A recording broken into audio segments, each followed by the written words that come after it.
안녕하세요. 저는 공연예술 분야에서 기획을 하고 있는 박지선입니다.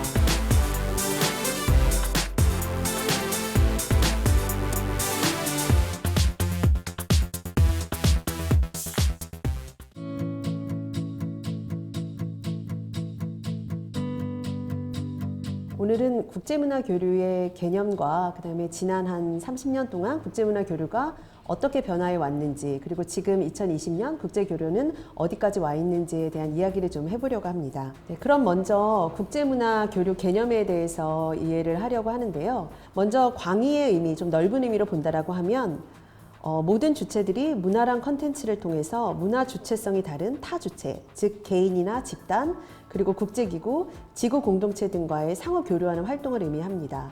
그렇다고 하면 좁은 의미로 우리가 살펴본다면 마찬가지로 문화 컨텐츠를 통해서 타국민과 상호관계를 맺는 것은 동일한데요.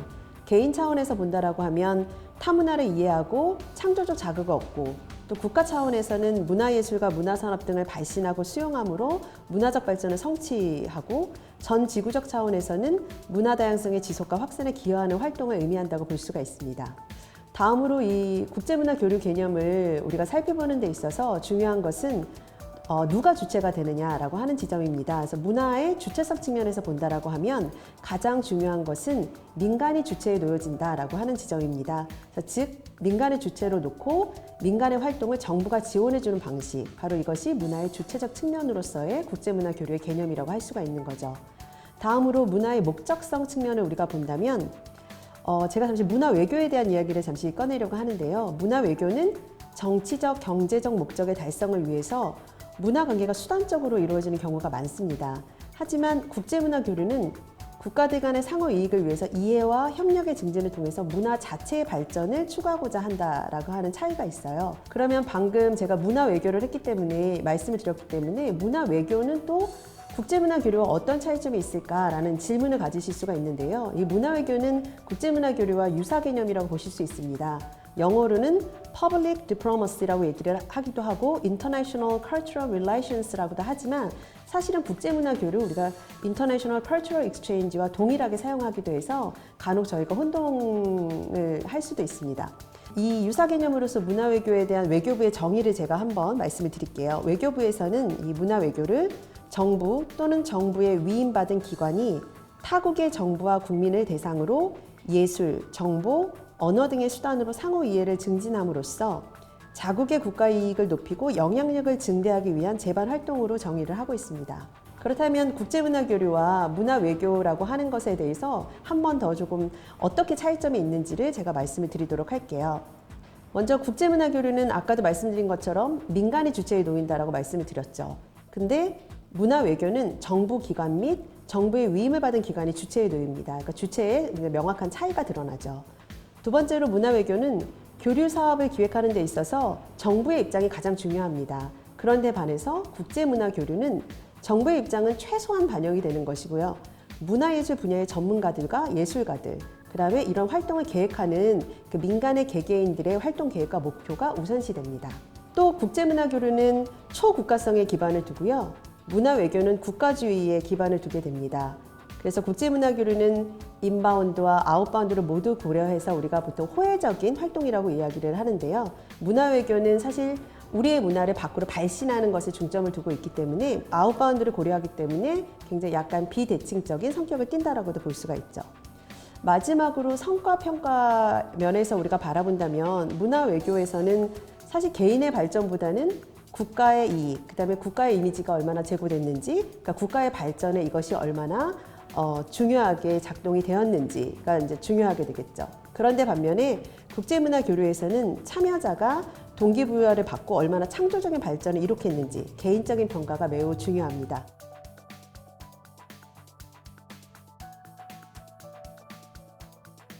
이제 국제문화 교류에 대한 본격적인 이야기를 시작하도록 하겠습니다. 한 1980년대부터 시작을 해볼까요? 1980년대부터 시작해서 이제 지금까지 우리나라의 국제문화 교류는 어떻게 변화했는지에 대해서 아주 간단하게 한번 살펴보도록 하겠습니다. 자, 80년대를 경험하지 않으신 분들도 아마 이 강의를 들으실 것 같은데요. 80년대를 혹시 경험하셨다면 지금은 돌아가셨지만 명창 박동진 선생님의 우리 것이 좋은 것이요 라고 하는 광고를 혹시 기억하시는 분이 계실지 모르겠어요. 그러니까 80년대만 하더라도 다들 짐작하시겠지만 사실 문화외교, 그러니까 국가 중심의 교류가 중심이 됐었습니다. 그리고 교류를 하는 데 있어서도 민족 정신의 반영을 중심으로 하는 전통문화 예술 중심의 교류였다라고 생각을 할 수가 있습니다.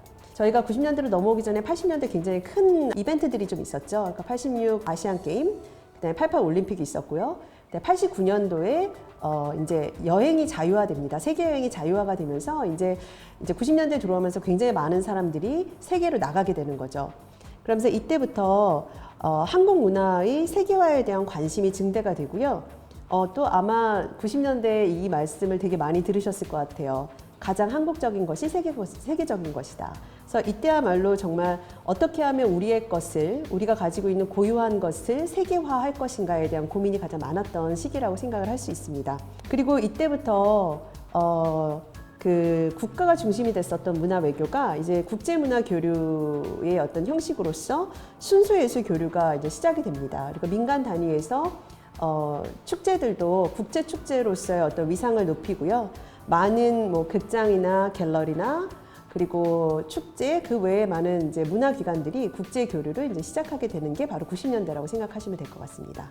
그럼 2000년대로 넘어가게 왔을 때 2000년대에서 가장 중요한 것은 국제교류 주체가 다변화됐다라는 거예요. 그러니까 90년대가 이제 저희가 이제 자유롭게 민간에서 교류를 하게 되면서 이제 누구나 국제교류를 할 수 있는 이제 시대가 된 거죠. 그래서 국제교류 주체가 굉장히 다변화되고 확장되었다라고 하는 것이 바로 2000년대 가장 큰 특징이라고 할 수 있습니다. 2005년에 아트마켓이 창설이 됩니다. 그래서 아트마켓이 창설이 되면서 한국 공연예술 작품을 어떻게 해외에 알리고 해외에 수출해서 유통시장을 확장시킬 수 있을까라고 하는 산업적, 문화산업적 차원에서의 이 교류를 이때부터 고민하기 시작합니다. 그리고 90년대에 이어서 2000년대에 아까 국제교류 주체가 다변화됐다고 말씀을 드렸잖아요. 그래서 당연히 축제, 극장, 갤러리, 창작공간 굉장히 많은 문화기관들이 더욱더 활발하게 그 주체적인 어떤 국제교류를 활발하게 이때부터 진행을 하게 됩니다. 다음으로 2010년대로 좀 넘어가 보려고 하는데요. 2010년대에는 2000년대 국제교류 주체가 다변화됐다라고 하면 이 다변화된 주체들이 활발하게 활동을 했기 때문에 국제교류 유형이 다변화됩니다. 그래서 2000년대에 주로 우리나라 문화를 발신하는 것에 중점을 좀 뒀었다라고 하면 2010년대에는 시장이 확대되고 국제 공동 제작을 한다던가 국제 협력 프로젝트, 그다음에 국제 레지던시, 인적 교류 등 굉장히 국제 교류에 있어서 쌍방향의 교류와 다자 간의 교류로서 새로운 유형들이 많이 등장을 하게 됩니다. 2017년에 국제문화교류진흥법이 제정이 되면서 국제문화 교류가 더욱더 활발하게 되는데요. 이때 국제문화 교류가 어떤 것이다라고 하는 정의를 내렸습니다. 그 정의를 제가 말씀을 드릴게요. 국제문화 교류란 문화, 예술, 관광 등의 관련 분야에서 국가 간 상호 문화에 대한 이해를 증진하기 위하여 수행하는 국제적 협력 및 활동이라고 정의, 이렇게 되어져 있습니다. 그러니까 결국에 가장 중요한 것은 우리가 타 문화를 어떻게 이해하는가라고 하는 지점과 어떻게 그 타 문화를 이해하기 위해서 어떻게 우리가 국제적으로 협력해야 하는가라고 하는 것을 이야기해주고 있다고 볼 수가 있죠. 그럼 2010년대를 지나서 우리는 지금 2020년을 살고 있는데요. 자, 2020년 팬데믹으로 이동성의 위기가 왔습니다. 올 한 해에 국제교류를 아마 제대로 다 못하셨을 거고 아마 모든 것이 다 취소가 되셨을 텐데요. 사실은 이 취소된 와중에서도 국제교류의 유형들은 계속 변화하고 있고 새로운 방식의 국제교류에 대한 고민들을 지금 하고 있습니다. 그와 관련해서는 이따 또 다시 말씀드리도록 하겠습니다.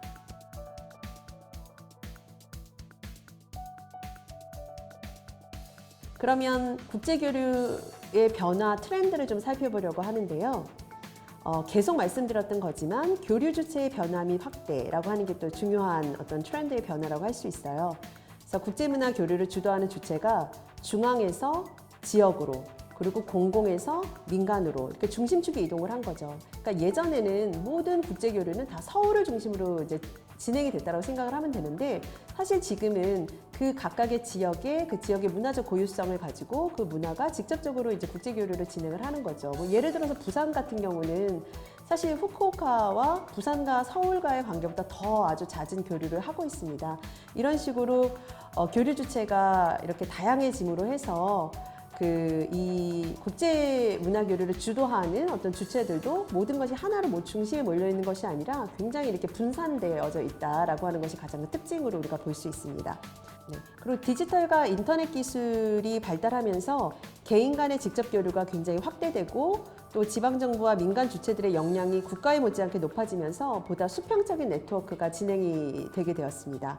그리고 민간 부문에서 펼쳐지는 다양한 국제문화 행사가 사실 궁극적으로는 자국의 국제문화 교류의 역할을 하고 있다는 것을 우리가 이제 모두 알게 된 거죠.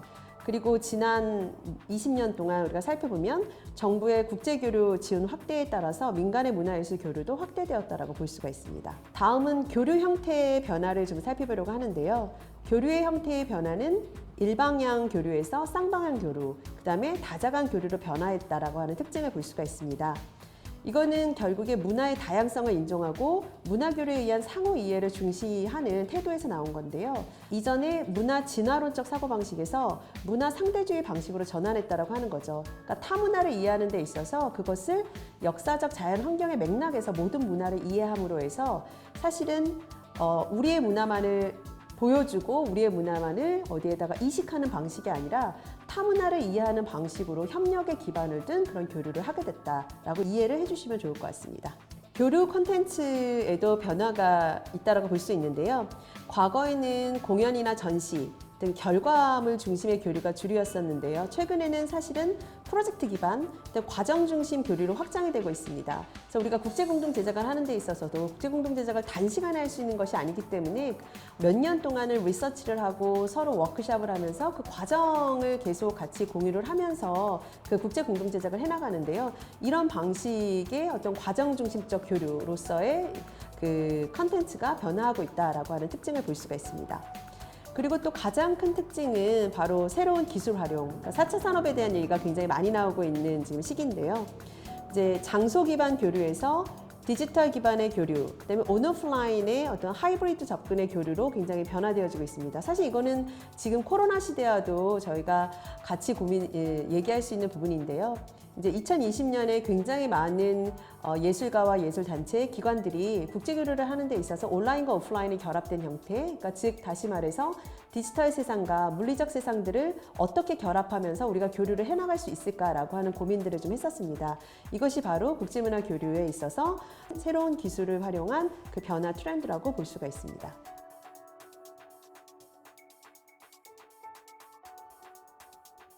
다음은 국제사회 안에서의 이 문화교류 변화를 하나 짚어보려고 하는데요.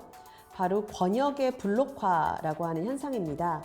그러니까 권역의 블록화 현상이 점점 심화되고 그에 따라서 초국가적인 문화 공유가 강조되고 있다고 하는 것입니다. 이걸 조금 더 쉽게 우리가 이해를 한다면 유럽 권역을 생각하시면 될 것 같아요. 유럽 권역이라고 하는 것은 하나의 나라가 아니잖아요. 그러니까 유럽에 있는 모든 나라가 하나의 권역으로서, 그러니까 우리가 유럽을 생각할 때 유럽을 뭐 프랑스, 독일, 뭐 스웨덴 이런 식으로 각각의 국가로도 이해를 하지만 사실 유럽은 하나의 권역으로 우리가 이해를 하게 하는 경우가 굉장히 많죠. 그래서 EU를 중심으로 유럽 권역이 하나의 블록화가 되어 있고 이 블록화를 중심으로 해서 그 안에서 초국가적인 교류들이 점점 더 강하게 드러나고 있다고 하는 특징이 있습니다. EU의 교육문화부인 크리에이티브 유럽에서는 7년 단위로 어떻게 유럽이 함께 문화 발전을 이루어낼 수 있을까라고 하는 계획을 발표를 하고 있어요. 그래서 2007년부터 2013년까지의 그들의 문화교류 지원 목표는 초국가적 순환의 진흥이에요. 사실 이거는 계속 이어집니다. 우리가 개개의 국가가 아니라 유럽 권역에서 초국가적으로 어떤 계속해서 문화가 순환될 수 있도록 같이 노력하자라고 하는 것이고요. 2014년부터 2020년에는 초국가적 교류의 지속적 제고, 그러니까 계속 우리는 초국가적으로 교류를 하겠다라고 하는 것과 유럽 권역 문화산업 발전을 위한 교류의 중요성을 계속 강조하고 있습니다. 지금 유럽의 상황을 여러분들 잘 아실 텐데요. 2020년 팬데믹의 영향으로 유럽의 국경이 봉쇄되고 격리됨에 따라서 유럽 각국이 협력보다는 경쟁 구도로 이제 보여지는 그런 모습들도 많이 보이고요. 또 포퓰리즘이나 민족주의적 경향이 대두되는 어떤 위험성 속에서 사실 유럽 내 국가 간 교류 강화, 그다음에 지속적으로 국제 교류가 이루어져야 한다라는 목소리는 사실 유럽에서 계속 나오고 있습니다. 이제 그와 관련해서 이제 아까 말씀드렸던 2021년에서 2027년까지 그 EU 크리에이티브 유럽에서 발표한 계획은 바로 유럽의 문화적 다양성을 수용하고 지역사회를 가로지르는 연결다리를 만들어가는 것이 정말 중요하다. 그리고 그러한 연결다리를 만드는데 문화교류만한 것이 없다. 그러니까 문화교류가 그것들을 분명히 이룰 수 있다라고 하는 그런 믿음을 가지고 이것들을 진행해야 된다라고 이야기를 하고 있습니다. 그렇다고 한다면 이런 권역의 블록화 현상이 사실 유럽에만 있다라고 볼 수는 없죠. 근데 유럽 안에서도 우리가 이제 유럽 전체를 볼 수 있고 또 북유럽의 노르딕의 어떤 그런 권역화도 볼 수 있고요. 또한 뭐 아시아를 우리가 좀 살펴본다면 아시아 권역에서 지금 몇 년 동안 최근에 몇 년 동안 계속 이야기가 나오고 있습니다. 동아시아 권역의 소통과 문화교류 필요성이 정말로 우리에게 필요하다. 사실 한국과 중국과 일본, 동북아의 그런 교류들은 계속 지속적으로 있어 왔지만 사실 이제 동남아시아와 함께하는 이런 교류들은 사실은 동북아에 비해서는 이제 다소 미흡했었던 것이 사실입니다. 그래서 아시아 권역의 동아시아 권역의 소통과 문화교류의 필요성은 점점 증대되어져 있다라고 볼 수가 있습니다.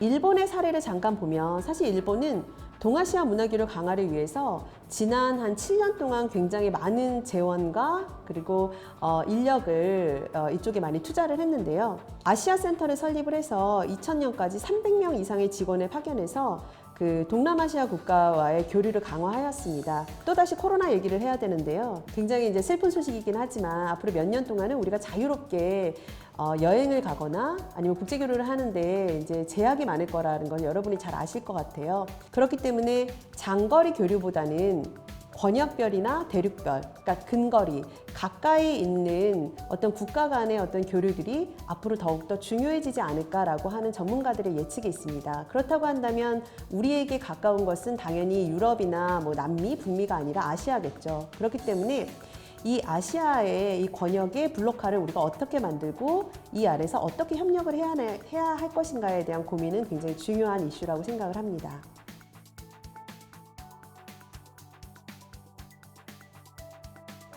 그럼 지금부터는 Y에 대한 이야기를 좀 해보려고 합니다.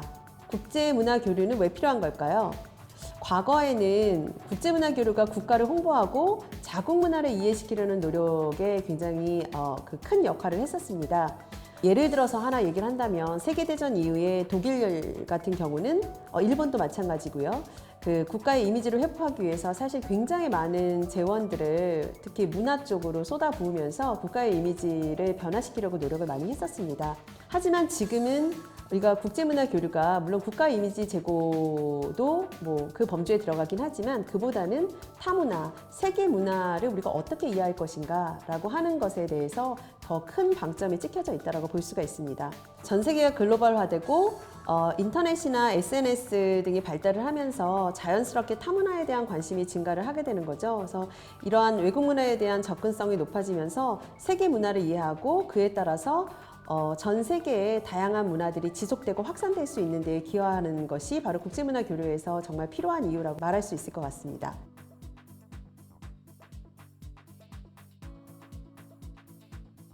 사실 2010년대에 이제 유럽을 중심으로 해서 뭐 전 세계적으로 지금은 국제문화 교류 또는 국제문화 예술 교류를 인터내셔널 모빌리티라고 하는 표현으로 더 많이 사용합니다. 오늘 굉장히 중요하게 기억하셔야 되는 개념이 바로 이 모빌리티, 바로 이동성입니다. 근데 이동성을 단순하게 A에서 B로 이동하는 개념으로 생각을 하시면 안 되고요. 이동성이라고 하는 것은 국경을 넘어 이동하는 것만이 아니라 바로 결과에 대한 것을 이야기합니다.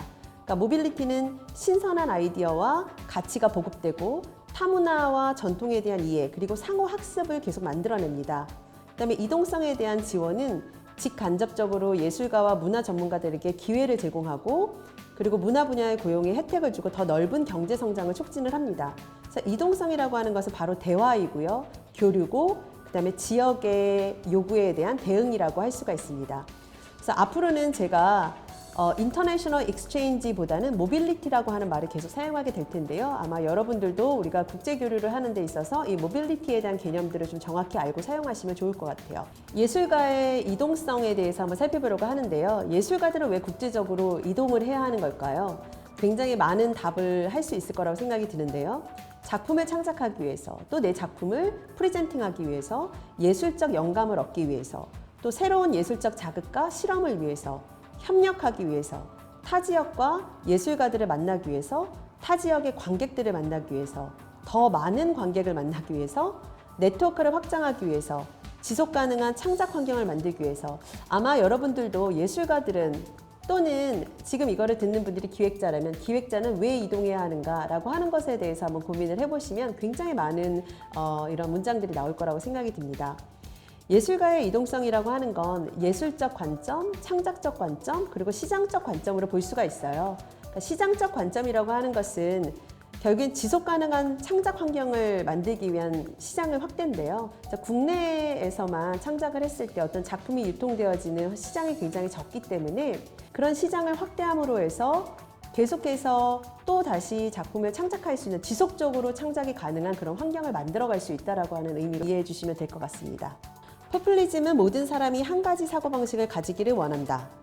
네, 저는 이 벨기에 리에주 극장장이 말씀해 주신 얘기가 굉장히 많이 와닿았어요. 지금 같은 이동성의 위기, 그리고 코로나 때문에 우리가 이동하는데 굉장히 어려움이 있음에도 불구하고, 그러니까 그럼에도 불구하고 예술가들은 왜 이동해야 되는가, 예술가들의 이동성이 왜 중요한지에 대해서 굉장히 우리가 생각을 많이 해야 되는 부분들을 언급을 해주신 것 같아서 여러분들 여러 번 이 이야기를 좀 생각해 보시면 좋을 것 같습니다. 불확실성의 시대, 이동성의 위기의 시대, 그리고 코로나 시대, 그리고 포스트 코로나 시대가 오겠죠. 그럼 이런 시대의 국제교류에 우리가 좀 집중해야 되는 것들, 생각해야 되는 것은 무엇인가를 몇 가지 말씀을 드리겠습니다.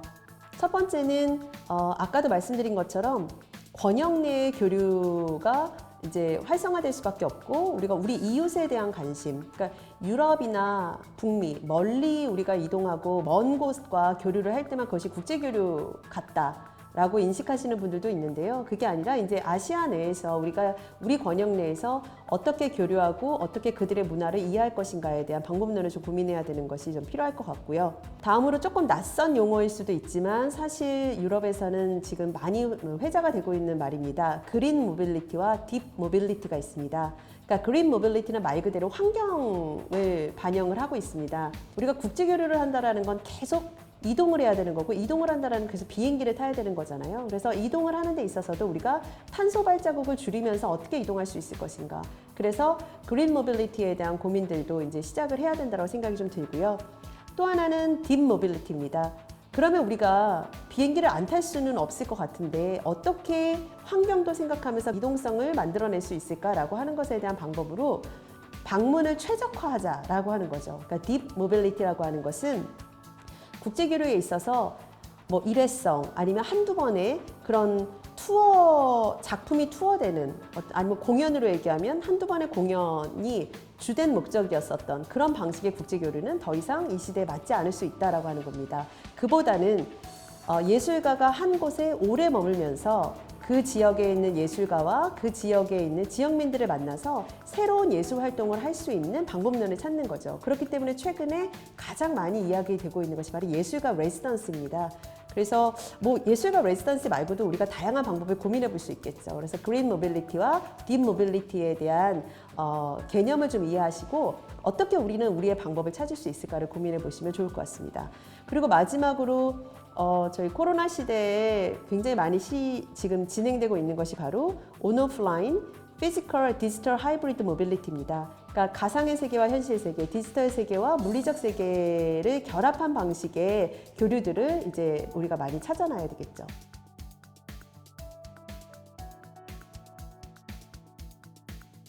이제 마지막으로 질문을 좀 드리려고 하는데요.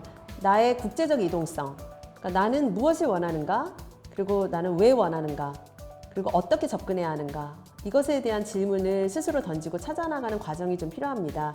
아마 국제교류를 조금 해보신 분은 이제 어떤 정도 계획을 가지고 구체적인 방법론을 고민하실 수 있겠지만 지금 이제 처음 시작하는 분은 어디서부터 시작해야 될지 모를 수 있어요. 그랬을 때 제가 3가지의 어떤 단계별 제안을 좀 드릴게요. 첫 번째, 우리가 지금 다 집안에 있다라고 했을 때 먼저 창문을 여시면 좋을 것 같아요. 창문을 열고 세상을 바라봐야 되겠죠. 그렇다고 한다면 데스크 리서치를 하실 수 있어요. 그래서 국제교류에 대한 다양한 정보들이 지금처럼 넘쳐나는 적이 없습니다. 그런 정보들을 먼저 좀 탐색하시고 찾아보시면 좋을 것 같고요. 두 번째로 이제 창문을 여셨으니까 door, 문을 열어야 되죠. 그래서 문을 열고 나가서 실제로 국제교류를 경험한 그런 선배라든가 동료라든가 그런 지인들과 만나서 리서치를 하실 수 있을 것 같습니다. 그리고 세 번째로 뭔가 이제 리서치가 내가 충분히 됐다라고 한다면 이제 다리를 건너셔야죠. 현장 리서치를 통해서 내가 정말 원하는 것이 무엇인지, 내가 생각만 했던 것을 어떻게 나의 모빌리티로 계속해서 만들어 나갈 수 있는지에 대한 고민과 방법을 찾아 나가시면 좋을 것 같습니다. 제가 오늘 국제문화 교류 개념부터 지난 3, 40년 동안 국제문화 교류가 어떻게 변화해 왔고 어떤 트렌드가 있는지에 대한 설명을 좀 드렸습니다. 그리고 또 2020년 지금 코로나 시대에 우리는 국제교류에 대해서 어떤 고민을 해야 하는지에 대한 여러 가지 제 생각과 그리고 질문들을 좀 던져드렸는데요. 이제는 이 질문들은 제게 아니라 바로 여러분들의 것입니다. 2020년 지금 코로나 시대부터 포스트 코로나 시대까지 국제교류에 대해서 나의 모빌리티를 이 안에서 어떻게 만들어 나가야 할 것인지, 우리는 그린 모빌리티, 딥 모빌리티의 어떤 방식들을 찾아 나갈 수 있을지, 이런 부분들에 대해서 지금부터 많은 고민들을 좀 시작하셨으면 좋을 것 같습니다.